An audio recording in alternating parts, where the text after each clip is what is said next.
G'day everyone, and thanks for checking into the Breathless blog. Now, the first thing that catches my mind, and your eye will be drawn to it this week, is it feels a little bit like a Zach Galifianakis production here between two ferns. Obviously, we are between one, and I don't know why I'm going to say this, but did you hear about the one-armed fisherman? He caught a fish this long. No, terrible. Please don't turn off. If you've come this far, stay with me. But this week I want to have a quick chat about one of the most underrated situations that you can find yourself being caught in when it comes to photography, and that's the poor old rainy day. Now, rainy days, I don't know, I suppose in fairy tales or movies tend to cop a bit of a bad rap because they're often associated with a bit of a dull, dreary, cold, all day, you can't have fun out in the rain, all those sorts of things, I don't know. But one of the most common things that people would ask me is like, it could be a beautiful sunny day, and people would say, it's a beautiful day, not a cloud in the sky, you must be stoked with the light you've got to photograph with. And to be honest, whether it's a game of rugby or a wedding or even sometimes a family shoot, I'd take a rainy day any day of the week. Any day of the week. Rainy days are just fantastic because they give such a different element and depth of a dimension to shooting. And part of that is to do with some of the light that we've got available to play with. Now, for those of you who are observant, and I'm sure there's a lot of photographers out there who'll be picking up what I'm putting down, but just for the layman or people who are interested in the way that I'm observing the light that I'm working with, here's a quick little crash course on why I love rainy days. First and foremost, a rainy day provides us with clouds. Now, clouds are like this beautiful, buffering, soft light giver, if you like. So rather than having the sun beaming down onto our face and creating those like deep, harsh shadows, so having parts of our face that are really, really bright, and then obviously on the far side, away from the light source, we've got those deep, dark shadows. Sometimes, not all the time, but I would say that the softer the light source, the more flattering the light source. Like even now, because I'm a little bit late after my run, it's nighttime, looking at my face, there's a few shadows caused from the lights coming down, but it's pretty well soft. The fall off from where it's going from light to dark is actually quite gradual. There's no hard lines apart from some of these, but there's no hard lines in terms of where the light is, falling into my face and some of my wrinkles and that type of thing. So having a softer light source or that big buffering zone of cloud is fantastic. And look, I guess it all comes down to the kind of mood or story that you're trying to convey with your stories. I know that there are probably people there going, but there's nothing wrong with having a hard light source. They can still be really beautiful. Not arguing that at all. But what I am saying is that where there's clouds, that is amazing. The second thing that I love about rain is that there's water falling out of the sky, and that then provides puddles. And when there's puddles, that gives us reflections, but also even like droplets and that type of thing can be really amazing if we just open up our creativity towards what that can give us. I often hear prospective wedding couples or people talking about their wedding get a little bit stressed about rain on their wedding day. Now, as someone right here who is well aware of the stresses that rain on your wedding day can bring, as it happened to my wife and my wedding day, it poured from the moment I woke up until the very end of our ceremony. It didn't stop. So that throws into the operational works a whole lot of different challenges, which I'm totally giving credit to. But as a photographer, and if you're the one charged with being with the camera in hand, taking creative images, it is just the best. Because like I said, you get that nice soft light, you have a different feel. You're getting details in your clouds, you're having, details through like a wet ground or even an urban landscape, for example, like in a city, is just a different, grungier type of texture to the images you can get. But even in sport, right? If I'm going to go and photograph rugby, for example, there's been some great days of rugby or soccer where athletes playing in the mud and rain and slop gives you a lot of splash and a lot of mud across the face, and it just softens out your ability to get a lot more,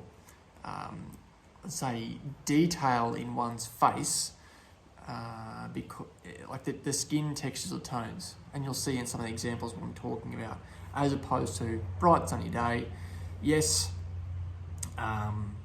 you'll be able to shoot at probably a higher shutter speed with a lower ISO without getting too technical, but that's okay. That's worth the pain. I think one of the things that stresses people out about rain is that we don't often prepare as well as we should to shoot in the rain. So for my sport and some of my big lenses, I've got a specially designed raincoat for my big lenses and my gear. So if I do have to stand out in the rain, it's not the end of the world, because while I might get wet shoes and wet socks, my gear's going to stay completely dry. And to be honest, the gear that I have can withstand a bit of rain anyway, and it's stood up to a few different challenges to date. So there's no dramas there. But also for weddings and that type of thing, it always pays just to have some umbrellas in your car, which you can get quite crafty and arty with as well. So I'd love to flip that notion of rainy days, while they might keep people indoors and away from playing cricket or off the golf course in some cases, or whatever it might be. As a photographer, there's nothing better. They're fantastic. And even having photographed a lot of cricket in my time, some of the great images I've been able to pull out, or just a different style of image, have come from rainy days.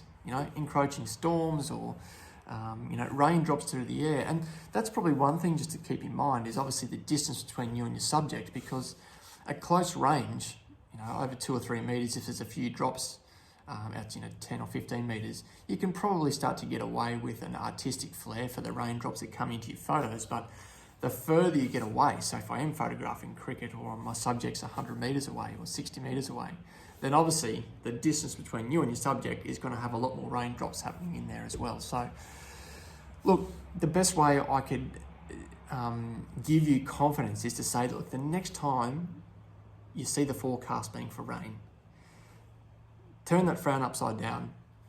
Take it as a great opportunity to just go out and play around with a few different textures and examples. And you will be surprised that even at a place that you've been to before, a destination, somewhere that you've been and photographed in the beautiful sunshine, how different it feels to shoot when it's rainy, or if it's a bit glum and overcast.